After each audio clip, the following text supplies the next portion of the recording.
अरे आज तो सब दिन से ज्यादा मेहनत पड़ गई। भूख भी बहुत जोरों की लगी है। बस आज बहू ने कुछ अच्छा खाना बना रखा हो। तभी पवन अपने पिता से खुशी के स्वर में कहता है, पिताजी चिंता मत कीजिए, अब खाने में मटर पनीर ही बना होगा घर पे, क्योंकि मैं अंजू को पैसे देकर आया था। यह सुनकर ससुर शंकर बड़ा खुश हो जाता है।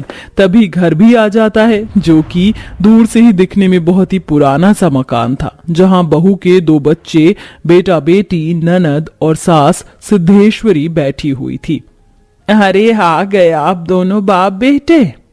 हाँ भाग्यवान, आज जरा ज्यादा थकावट हो गई है। खाना बन चुका है क्या? हाँ, बस अभी अभी बहू ने चूल्हा बुझाया है। आप दोनों जल्दी से हाथ पैर धो लीजिए। रागिनी जाकर भाभी को खाना लगाने को बोल दे। जी माँ, बोलती हूँ। ननद रसोई में आकर भाभी अंजू से कहती है, भाभी जल्दी से खाना परोस दीजिए, भैया और पिताजी काम पर से आ गए हैं। ठीक है रागिनी, तुम चलो, मैं खाना लाती हूँ। बहू सबकी थाली में खाना डालकर लाती है। तभी दीपू और पलक खुशी जताते हुए एक दूसरे से बोलते हैं, आज तो मैं पूरे 1 नहीं 2 नहीं बल्कि दादाजी की तरह 10 रोटी खाऊंगा। पलक पता है, क्योंकि आज हमारे घर में मटर पनीर बना है। मैं मटर पनीर लाऊंगी दीपक भैया, वो भी पूरी कटोरी। तभी अंजू जैसे ही सबको खाना परोसती है तो थाली में रोज की तरह ही पानी वाला दाल रोटी था, जिसे देखकर पवन चिढ़े अंदाज में बोलता है, अंजू मैं तो तुम्हें सवेरे मटर पनीर बनाने के लिए पैसे देकर गया था, फिर तुमने दाल रोटी बना दी। मुझको नहीं खाना, हटाओ इसको। अरे खा ले पवन, इस तरह से खाने का अपमान नहीं करते बेटा, ये भी तो खाना है बेटा। ये सुनकर ससुर सास पर गुस्सा उतारने लगते हैं। अरे इस घर में तुम औरतों के रहने का क्या फायदा है, जब घर के मर्द को ढंग का खाना भी बनाकर ना खिला सको। जब देखो दिन रात ये फीकी दाल रोटी बनाकर रख देती हो। अरे हम बाप बेटे सारा दिन कोल्हू की बैल की तरह बाहर मजदूरी करते हैं। कभी तुम्हारा मन करता है कि ये दाल चावल रोटी सब्जी के अलावा कुछ अलग बना ले? कई दिनों से मेरा मटर पनीर खाने का मन था, सारी श्रद्धा में गर्दा डाल दिया। अरे मुझ पर क्यों खिसिया कर दिखा रहे हो? मुझे क्या रानी बनाकर रखा है तुमने? सारी जिंदगी तो गरीबी में रखा। खाने को लेकर शुरू हुई बात का बतंगड़ मच जाता है। सास ससुर में लड़ाई शुरू हो जाती है। अक्सर परिवारों में कलेश की जड़ गरीबी ही होती है, जिसमें कमाई का पक्का साधन नहीं होता है। ऐसे में केवल गरीब रूखे सूखे से अपना पेट भरते हैं, जबकि जिनके पास अच्छा पैसा होता है वह अच्छा खाते हैं। और कई बड़े लोग तो ऐसे भी हैं जो एक दिन में खाने के लिए लाखों रुपए खर्च कर देते हैं। तो वहीं कई गरीब परिवारों की दशा शंकर के घर जैसी है, जिसमें एक मनपसंद की सब्जी खाने के लिए भी तरसना पड़ता है। शंकर और पवन घर इमारत बनाने में रेत बनाने का काम करते थे, जिसके बदले में उनको बहुत थोड़े पैसे मिलते थे। ऐसे में कुछ अच्छा खा पाना परिवार के बस में नहीं था। माँ जी, ससुर जी, आप लोग झगड़िए मत ना, शांत हो जाइए। अरे अपनी सास को शांत करा बहू, मुझको नहीं। माथा फेल हो गया है इसका अब। क्या कहा तुमने? फिर से बोलो तो, ज्यादा बुढ़ापे में सठियाओ मत, समझे ना। ससुराल में छाया कलेश भरा मंजर देखकर बहू की आंखों से आंसू बहने लगते हैं और वह उकता कर कहती है, बस भी करिए आप दोनों। लड़ना और पवन जी, आप जो मुझे 50 रुपए देकर गए थे, मैं बाजार गई थी मटर पनीर खरीदने, लेकिन पनीर का भाव इतना महंगा और मटर भी महंगे थे। दुकानदार 50 रुपए में 100 ग्राम पनीर भी देने को राजी नहीं था। फिर इतने बड़े परिवार में सब कैसे खाते बताइए? मुझको पता है इतनी गरीबी में मैं कैसे घर चलाती हूँ। यह सुनकर पवन को अपनी पत्नी की परेशानी का एहसास होता है। वह चुपचाप आगे रखा हुआ दाल रोटी खाने लगता है। तभी बेटा दीपू दुखी होकर कहता है, चल पलक खा ले बहन, आज भी हमको यही दाल रोटी खानी पड़ेगी। गरीब ससुराल वाले जी मार कर खा लेते हैं, लेकिन घर की बहू होते हुए हर दिन अंजू को सुबह शाम के लिए सोचना पड़ता था कि वो खाने में क्या बनाए। पर इतनी दुखी गरीबी कम नहीं थी कि ससुर पति दोनों का काम भी छूट जाता है। बहू खाना बनाने की तैयारी शुरू कर दो, सबको भूख लगी है। क्या बनाऊं? मेरी तो कुछ भी समझ में नहीं आ रहा। सरकारी राशन में मिली थोड़ी चने की कच्ची दाल रखी हुई है। रोज रोज दाल रोटी खाकर मेरा खुद का मन भी भर सा गया है।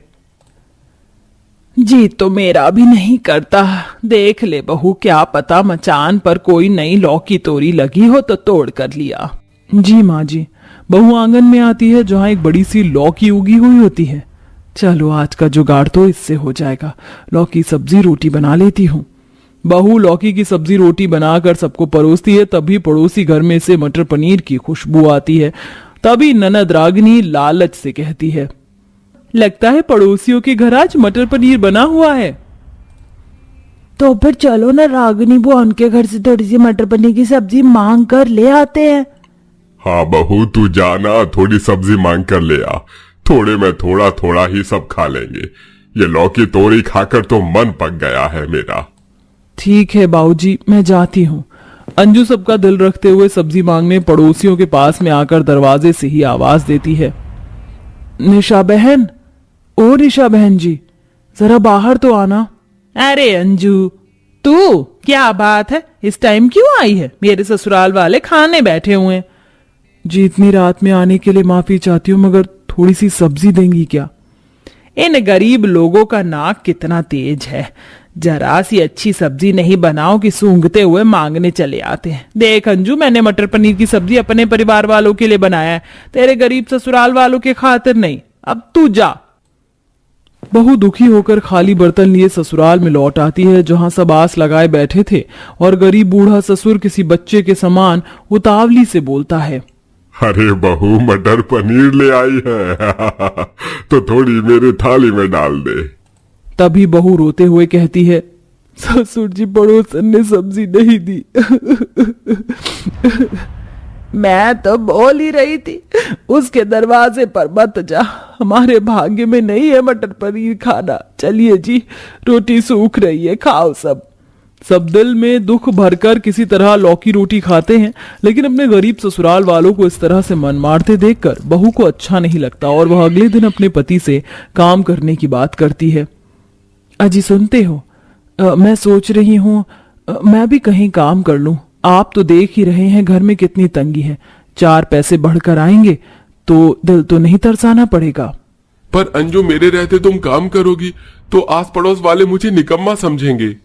अजी आस पड़ोस वाले क्या हमको खिलाने आ रहे हैं तो बोलने वाले कौन होते हैं? मुझे इजाजत दे दीजिए बस। पवन मान जाता है और अब अंजू कोठी में खाना बनाने का काम देखने लगती है। देखो तुम्हें हम 2 पति पत्नी के लिए डेली बस 8 ही रोटी बनानी है, 4 मेरे फुल की और 4 साहब की। सब्जी हम ऑर्डर करके मंगवाते हैं तो सब्जी नहीं बनानी। मैं तुम्हें रोटी रोटी के 4000 दूंगी। ठीक है मेम साहब, मैं कल से आ जाऊंगी।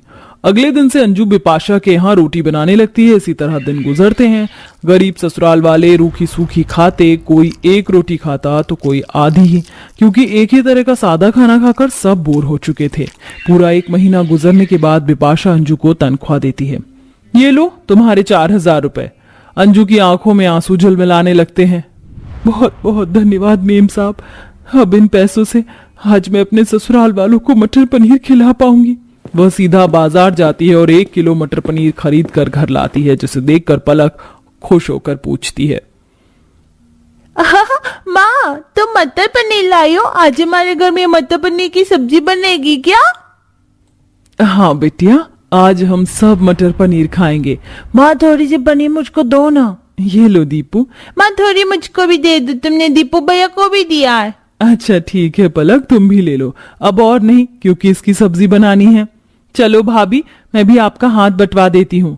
दोनों नंद भाभी रसोई में जाती हैं और मटर पनीर बनाना शुरू करती हैं। अंजू सारी सामग्री तैयार करके होटल स्टाइल में बढ़िया मटर पनीर की सब्जी बनाती है और तंदूर लगाकर रोटी बनाती है। वहीं गरीब ससुराल वाले बेसब्री से मटर पनीर खाने के लिए बैठे हुए थे।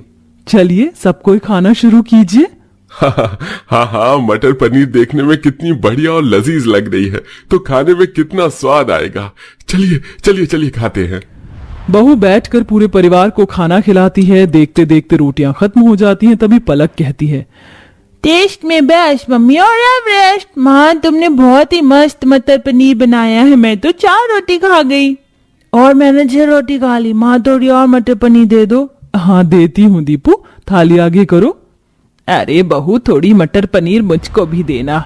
बहू आज तेरी बदौलत हमने इतनी महंगी मटर पनीर खाई है। बहुत किस्मत वाले हैं हम जो हीरे जैसी बहू पाई है हमने। अब तू भी अपनी थाली लगा ले। माँ जी आप सबने खा लिया, मेरा तो ऐसे ही पेट भर गया।